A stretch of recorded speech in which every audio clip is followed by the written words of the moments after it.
Do na ba'y paghandom sa mga patay, Brad? Patsada nga pangutana mga igsoon. Do na. Naa sa Biblia mga igsoon. Tanawa si sulat ni Propeta Nehemias mga igsoon. Kapitulo 1, versikulo 3, nga to sa 6 mga igsoon. Diha dapita mauning iksina. Si Propeta Nehemias, miingon sa hari, Hari, tagae ako og otoridad, tuguti ako nga makaadto sa usa ka lubnganan sa akong mga minahal sa kinabuhi, sa akong mga katigulangan, aron ko muduaw dito, aron pagpanday sa balong-balong nga nangalumpag na mga igsoon. Kita? Tanawa, si Propeta Nehemias mga igsoon, siya mismo ang nagpamatuod nga muadto siya sa lubnganan sa iyang mga minahal sa kinabuhi nga nangamatay nga dugay na mga igsoon. Maunay tinuod. So dunay paghandom sa mga patay. Diha pa lang sa Biblia mga igsoon. Sulat ni Propeta Sirach, City 33. Ayaw kalimot Sirach sa paghandom sa mga patay. Diha mga igsoon nakita gayod. Di gyud ay pasagdan ang nangamatay mga igsoon. Handumon ang mga patay. Kining laing reliyon mga igsoon, walay paghandom mga igsoon. Kay kamong tanan, wala na'y kapuslanan kung kamo mamatay. Ang Biblia nag-ingon, handuma ang mga patay. Importante ang mga nangamatay mga igsoon. Kamong tanan, butas ka matuuran, bisag naa sa Biblia, apan di mo mubasa. Kay kamong tanan, anak mga igsoon sa bakak. Amen? Taga Sambuanga ko, Brad, mangutana ko kung doon na ba'y purgatoryo. Patsada nga pangutana mga igsoon. Brother, kung kinsa ka man, tubag brother, dunay purgatoryo. Kanang purgatoryo, linisanan mga igsoon sa kalag sa tao. Kay kung muingon raning ubang mga relihiyon, langit rag impierno, akamong tanan, maimpierno gyud mong tanan mga igsoon. Kay walay taong matarong, ang tanan makasasala mga igsoon. Maunay kamatuuran. Kung kamo makasasala, sigurado gyud mo impierno gyud mong tanan. Amen. Kay di man makasakag langit kung naay jutay buling sa sala mga igsoon, busa naay purgatoryo. Unsa may giingon diri sa sulat ni Propeta Zacarias 13 kapitulo 8 ngadto 9. Ang tulo ka bahin sa tawo mga igsoon pagaputlion sama sa bulawan aron kini mahingpit nga bulawan. Ingana di ay ang kalag sa tawo mga igsoon. Ang tulong bahin pagkalimpyuhan sama sa bulawan aron kini ma-purify mga igsoon. Mo nay purgatoryo. Mo ning laing mga relihiyon kay di mo basa mga igsoon kay gibakakan ninyo ang kamatuoran kay kamo mga igsoon wala sa tinuod nga simbahan. Ang bakak naa kaninyo kanunay. Amen. Kinsay nag-ingon nga kamo anisa? Mga igsoon bakak kana nga sigulanon nga gihimo sa atong mga igsoon nga naas laing relihiyon. Walay giingon sa Biblia mga igsoon, samtang naglakat ka nining kalibutan, wa kaysa mga igsoon, sayop ka na. Kay giingon sa Biblia, ang tanang tao makasasala. Kung doon na may relihiyon nga nag-ingon, way sala sila mga igsoon, ug sila luwas na, baka ka na my brother and sister. Butang eh. Usa ka pastor sa Born Again mga igsoon, niingon, ang ila kunong founder sa Born Again mga igsoon, si Jesucristo. Pagka makaluluoy yun nimo nga pastor Brad, ha? With you respect sa inyong mga born again ha? Ayaw mo angkon-angkon nga si Kristo ang inyong founder. Ang inyong relihiyon bag-ura mitungha sa kalibutan unya inyong ipaangkon ni Kristo. Di ba makauuwaw Brad? Ha? Makauuwaw na tubangan sa Dios. Naghimo mong relihiyon, gigamit ninyo ang pangalang Kristo aron daghang inosenteng Katoliko inyong mailad ug mabiktima mga igsoon. Di ba klaro? Atubangan sa Dios imong gigamit ang pangalan sa Ginoo mga igsoon. Ayaw Brad, kay ngano man makaluluoy gud ang inyong mga kalag Brad nga inyo rang gigamit ang pangalang Kristo. Kay giingon ni Kristo mga igsoon, moabot ang mga adlaw daghang magdaa sa ako ngan. Tan-awa ra naigo-gyud ka Brad. Kay gidaan nimo ang pangalang Kristo nga bag-ura mo mitungha nining kalibutan unya gipaangko nimo Kristo. Mao nay angay nimong masayran Brad. Hunong-hununga ang imong pag-angkon-angkon nga gigamit nimo ang pangalan sa Dios nga si Kristo mga igsoon. Kay tagaan ka unya hampak kamong mga born again. Amen. Dunay usa ka content creator mga igsoon, naamis ako sa iyang content. Kay dinhi mga igsoon gi-picture niya ang Hasaan Misamis Oriental. Dunay usa ka parokya diha mga igsoon, Katolikong simbahan. 1887 pa mga igsoon nga natukod kining simbahan. Mao na giingon mga igsoon, pagka-amazing kaayo. Kay ngano man, panahon sa Kastila naapagayod gipatindog diha sa Misamis Oriental hasaan mga igsoon ang usa ka simbahan nga mas nauna pa sa tanang relihiyon ining kalibutan mga igsoon kay sila bag-o ra nga relihiyon kini nga simbahan nagpamatuod mga igsoon nauna sa tanan busa ang Katoliko kasaligan mga igsoon ayaw na mugbiya niya ng simbahan na my brother and sister kay kana nga simbahan maunang the pillar and the foundation of truth kang Kristo nga tinukod mga igsoon. Amen. Dunay usa ka content creator mga igsoon na-amiss ako sa iyang content kay dinhi mga igsoon gi-picture niya ang hasaan Misamis Oriental.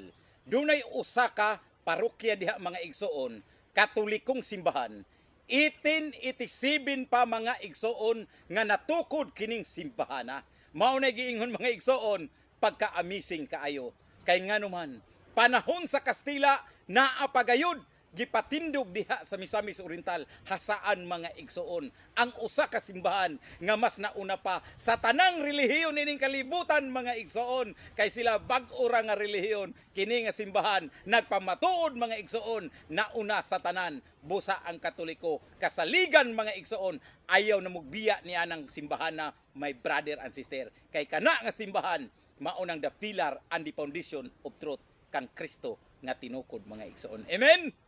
Ayaw mo palabig panghinambog na luwas na muha? Kay naapabaya mo sa yuta, wala pa mo sa langit. Butang eh.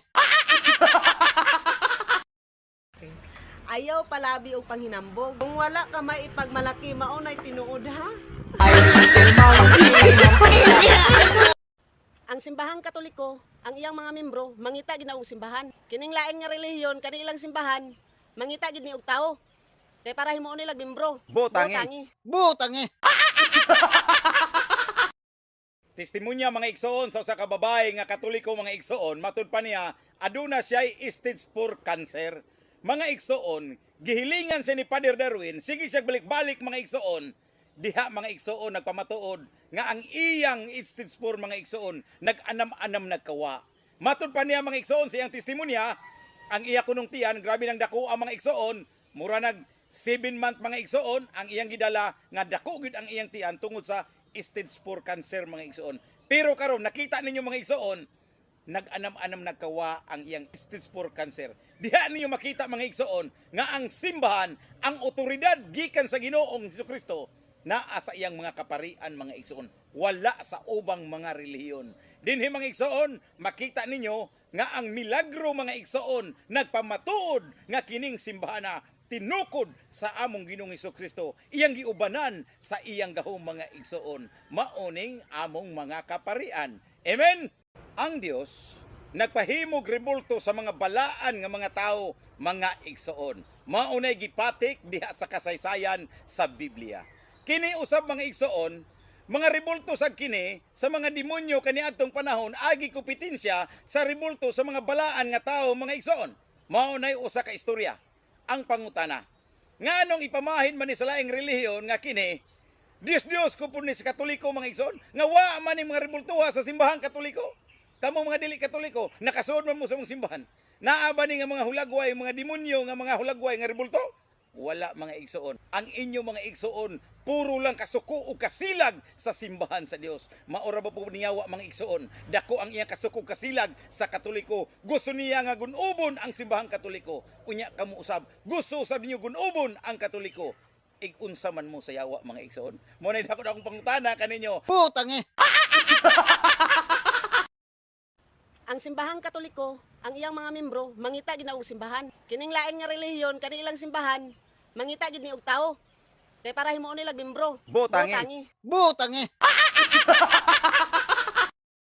Dunay usa ka vlogger mga igsoon matud pa niya kung ang simbahan nga wa marehistro sa gobyerno piki kana pag sure diha Brad kuwang pagyud mo dinhi Brad o Brad tan-aw nimo ba kung nauna manggali ang gobyerno adisir ang inyong simbahan therefore under ka mo sa gobyerno mao nang magparehistro gyud mo Brad mao na ang kamatuoran. Amen.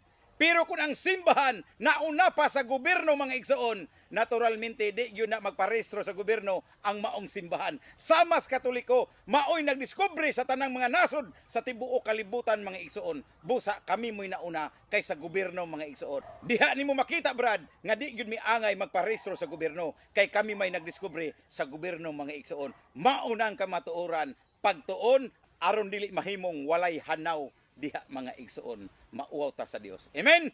Usa ka kritiko mga igsoon sa simbahang Katoliko, naghimo siya content my brother and sister. Pandaot didto sa Katolikong simbahan.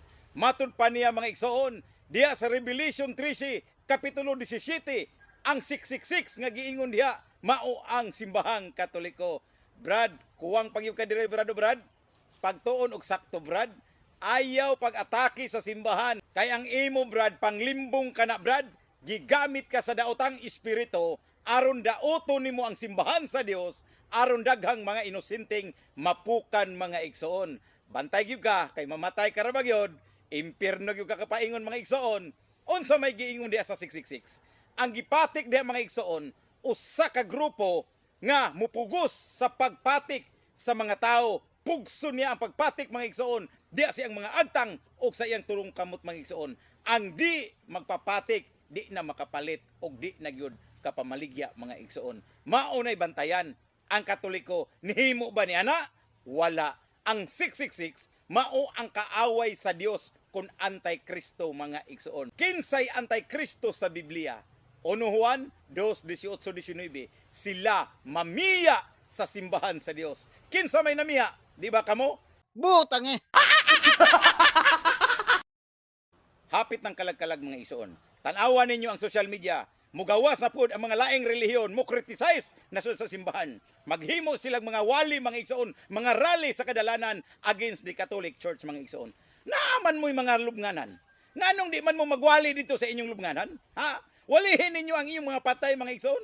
Kay kami mga Katoliko, nagduaw rami sa amo pong mga patay. Ha? Nganong mo criticize man mo sa amo? Ha? Mo nagiingon mga igsoon, mahilaptanon ra gyud mong tanan. Ha? Suya mo sa Iglesia Katolika kay ang kaluwasan naa nining amo mga isong simbahan, unya ang among mga patay gitabangan usab namo aron sila mahidangat ngadto sa langit. Pero inyo criticize mga igsoon. Naaman mo'y mga patay, hala iampo na mga igsoon kay aron usab kamo mga matay, basin iampo pud mo ni ining inyong mga kaubanan mga igsoon. Ay mo pa criticize sa Katoliko kay suya ra ng inyong mga igsoon. Ha? Mo na dako kay problema ninyong tanan. Butang eh.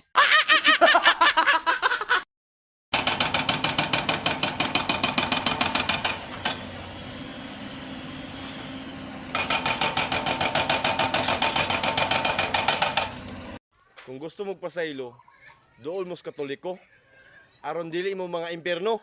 May tama ka. Kinsay atong tuoan mga igsoon? Si Mr. Bacalaris ba? Nga mismo wala gani siya nakahimog diksyonaryo mga igsoon. Iya rang kaugalingong hunahuna, nagubad-hubad siya mga igsoon sa iyang mga pinulungan. Ang meaning, maora po na iyang naabot mga igsoon. Ato siyang respetohon kay maora may iyang naabot. Pero kini mga igsoon, mga banggiitan ng mga profesor, naghimog diksyonaryo mga igsoon. Ang but pa sa but sa founder, magtutukod. Pero ang iya mga igsoon, dili magtutukod. Lihay-lihay sa kamatuoran, aron daghang mabiktima mga igsoon. Amen? Ang kaluwasan sa tao, dili ka na mahaylo. Sa kwarta, bugas, noodles, o uban pa. Butang eh. Sa una, muingon ang mga Katoliko, kung asa ko nabunyagan, dito ko magpakamatay. Ah, patsada. Ang sakaron, unsa man? Ay, ang sa karon, lahi na. Kung sa Katoliko ko gibunyagan, sa laing relihiyon ko magpakamatay. Butangi! Butangi. Brad Wing, from Cagayan de Oro, mangutana ko nimo, unsa man gyud ning pitsa 1 sa Nobyembre o pitsa 2 sa Nobyembre? Paki-explain ko no Brad, aron gyud malamdagan kaming tanan. Aha, salamat kay pangutana Brad and sister. Ikaw nga nag-text nako, aniya ang tubag. Kamong mga followers nako, mao ni ang tubago. Ang pitsa 1 dili na adlaw sa mga bata. Adlaw na sa mga santos. Mga saint ba, mga balaan nga tao, mo nang gihandom sa simbahan, gitagaan sila adlaw alang nila mga igsoon. Number 1, ang ikaduha mga igsoon, maunang kalag-kalag, mao po nang atong minal sa kinabuhi nga ato silang gihandom mga igsoon nga wa pa sila nakasuot og langit, maunang kalag-kalag mga igsoon. All Souls Day. Ang pitsa 1, All Saints Day. Pangutana, Nganong ang mga ubang relihiyon dili man sila muhandom ni anang mga santos mga igsoon ug di sila muhandom sa mga nangamatay mga igsoon. Number 1, wala sila pagtulunan sa mga santos mga igsoon nga dunay All Saints Day. Ngano man, wa pa may nasantos nila mga igsoon. Mao ra nay tubag. Wala pa sila nga santos kung nakasakag langit kay silang tanan mga igsoon. Alanganin mao na mga igsoon. Ikaduha, nganong di sila magduaw sa lugnanan kung kalag-kalag mga igsoon. Number 1, o man sila minteryo my brother and sister. Wa man sila ikaw galingong minteryo, nga ang minteryo diha mga igsoon na diha ang cross sa Katoliko. Butang eh. Brad, namay dako nga cross sa imong luyo brad oh. Mutuo ba kag cross brad? Oo, kay gaw man na sa Ginoo. Gahom gyud sa Ginoo. Katong di mo tuo cross brad, unsa may mahitabo nila to? Mga laglag sila kay di man sila moto sa cross. Butang eh. Okay brad, kalag-kalag man ron brad. Nganong ang ubang relihiyon brad, di man mo tuo og kalag-kalag brad? Ang wa man sila kalag. Was like kalag? Maluwas sila brad. Sa may luwason nga wa man sila kalag. Butang eh. Pumangani ka mo sa kinukitan sa minteryo na si Ricardo na maligya o bulak, kandela, paspora, o kuban pa. Ano naman kay na posporo dakutan nimo. Kung magpalit ka sa kandila, imong dagkutan, aron maupos, aron pagkauman, mo palit sa kakotro. Salamat. Ang akong title, Nara ko.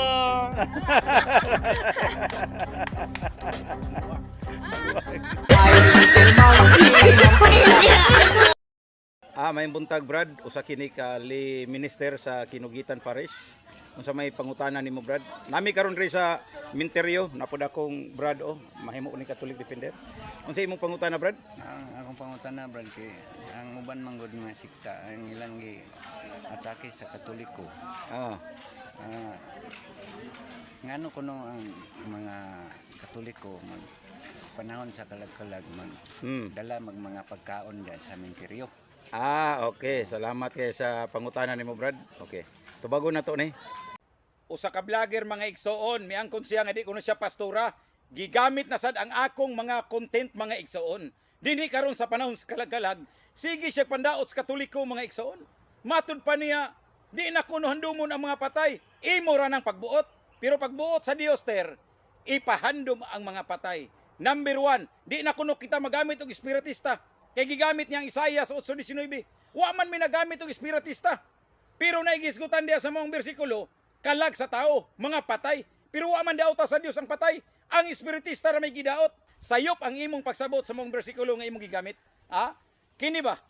Sige kag pandaot sa Katoliko. Kabantay ka sa yawa ter. Nga ang yawa ra ba sige ra magpandaot pud sa Katoliko. Unya ikaw sige pug pandaot sa Katoliko. Pangutan unta ka, igunsa man mo sa yawa. Kay ang yawa mo'y tinubdan sa sige pandaot mga igsoon. Unya ikaw sad tinubdan sa kasige pandaot, mura mag-igsoon mo duha. Amen. Butang eh. Ikaw, Ter, kung dili ka mutuo sa kalag-kalag, ayaw panghilabot sa Katoliko. Nganong magbuot ka man sa among kasaulugan, makita gid ang imong pagkadaotan nga tao. May tama ka.